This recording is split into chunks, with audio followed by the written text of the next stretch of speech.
Had to make sure I was good.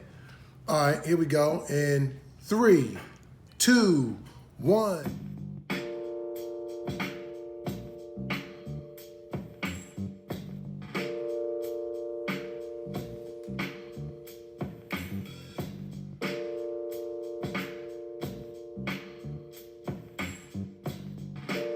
Hey, yeah, what's going on, family? Welcome back to the Ultimate YouTube channel. We built this country, where we'll feature all of our historical contributions and how they still impact society today. See, we come from greatness, and I'm gonna make that point on this channel every chance I get, because I told you, we built this country from the ground up. We built the infrastructure and everything in it. Man, we even developed the economy. Let that sink in for a minute. See, I know some of y'all out there doubting because it sounds so unbelievable. But the truth of the matter is, our ideas and genius have simply been stolen or co-opted by other people. You don't believe me? Check out how this white guy breaks it down. Learning about history and different cultures, and I learned something about white people. I learned that we invented credit, and like taking credit for things that like maybe you shouldn't have. And this is how it started, I think. I think like one day we saw another race with some really cool invention, and we got a little nosy, and we were like, hey, who invented this thing? And they were just like, well, it doesn't matter who made it. What matters is we can all use it and appreciate it. And we were like, oh. Well, if it doesn't matter who made it, let's just say white people made it. I'm gonna write white man on the bottom of this. And we've used this logic for many inventions in history, like, I don't know, like rock and roll, Jesus, you name it.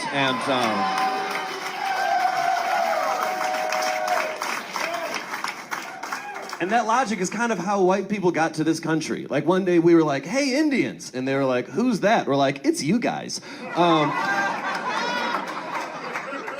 Hey, Indians, whose land is this? And they were like, what? Nobody owns this land. And we were like, oh. Well, if nobody owns this land, let's just say white people own this land. As a matter of fact, you need to get off my land. But see, that's okay. That's okay. Our genetic is strong and can create till infinity. My thing is, I just don't want to keep creating for other people and not getting the benefits or the accolades that come with great contributions to society. I want us to create for us. I want our children to be able to look at us in a great way and say, hey, my grandfather did this. We did this. It builds a certain level of pride and self-esteem in one's psyche and in one's person. See, what I want to do is I want to unlock the lock that is on everyone's brain so they can truly see who they are. I want to unravel the lies. I want to uncover the truth. See, it's like the Matrix. Once you're awake and you're aware, you can make better decisions. You can make different decisions. You can make strategic decisions.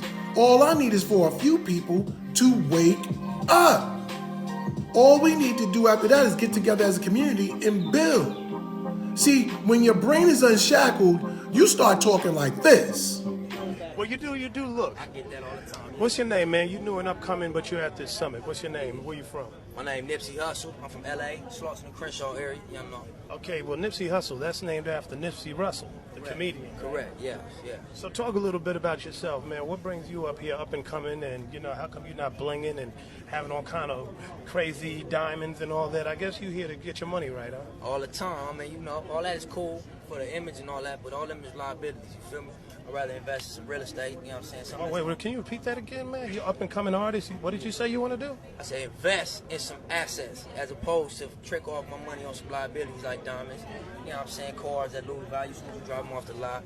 So you're trying to get land. Exactly, homie. A real asset. Take care of my peoples, cause you know it look good, but at the end of the day, you losing value, homie. It ain't appreciating. It's depreciating. It's losing value. What do you think? Why do you think it's so hard for people to get that message? You know, I mean, one half you get guys that say they got to impress the females. Female ain't trying to talk to you unless you blinged out. On the other hand, you got other people feel like they got to show off to the homies and impress them with their riches. I mean, what do you think is how do we get that out of that mindset? Man, I feel like that's insecurity. Material things ain't nothing. You feel me? At the end of the day, it's who you is. You know, you wasn't born with it. You gonna die without it. Did you see how the interviewer was like, what you say? Did you see how Nipsey doubled down and said it again with authority? See, his mind was unshackled. He knew the greatness that was within us. And he led the way and set the example from the front. He didn't just say it, he showed it. That was a grown-ass man. Rest in peace, Brother Nipsey. Your energy will never die. Now listen, just like in the Matrix, some people prefer to be in it. And it'll be the same thing with how the world really is. Some people are okay with being subjugated, as long as they can have a couple of dollars in their pocket, as long as they can go to the club every once in a while, get some Jordans, have a nice little car, something like that. Oh man, they're cool. They cool with that. Well, take your ass over there with that. Do that over there, because I'm speaking to the person that knows that there's more and wants more. Let me tell you one more thing before I get up out of here. Back in Oklahoma in the late 1800s, they had freed all of the slaves, and these people had absolutely nothing. They were let go to fend for themselves and had to figure out a way. But what the other people didn't pay attention to is that these were the only people with all the skills. Because like I told you, we built this country from the ground up. So they told these people, get out of here. You can't be part of our community or near us. So go to that shitty part of town and you can have that.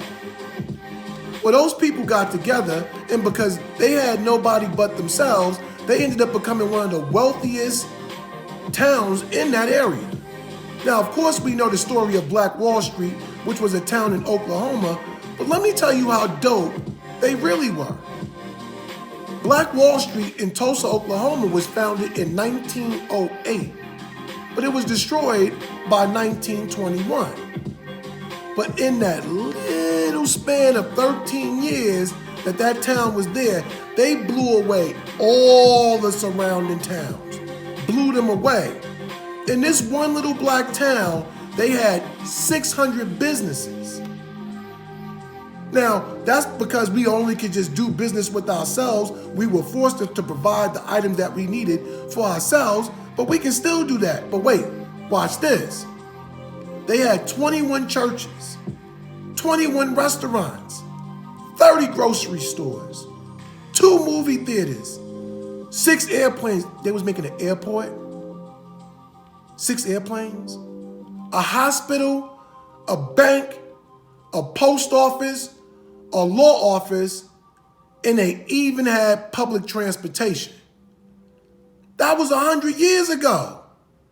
Man, we've been doing dope shit, but we just stopped controlling it or were forced to stop controlling it. But we'll get back into that later. But do you see what a bunch of black people can do over the span of 13 years if they simply work together? They had less resources than you have today and had it more popping. Listen, family, walk with me on this journey. I mean, I'm learning too. This is all a lot of new information for me. Some things I know, some things I don't know. But I tell you what, let's learn who we are together. That's why I'm doing this. So why just do it and keep this information to myself? Why not all of us have this information? So make sure that you like, comment, subscribe, share, all that cool stuff. And let's make sure that we learn this together so that we all understand that we built this country. I'll catch y'all on the next episode. Later.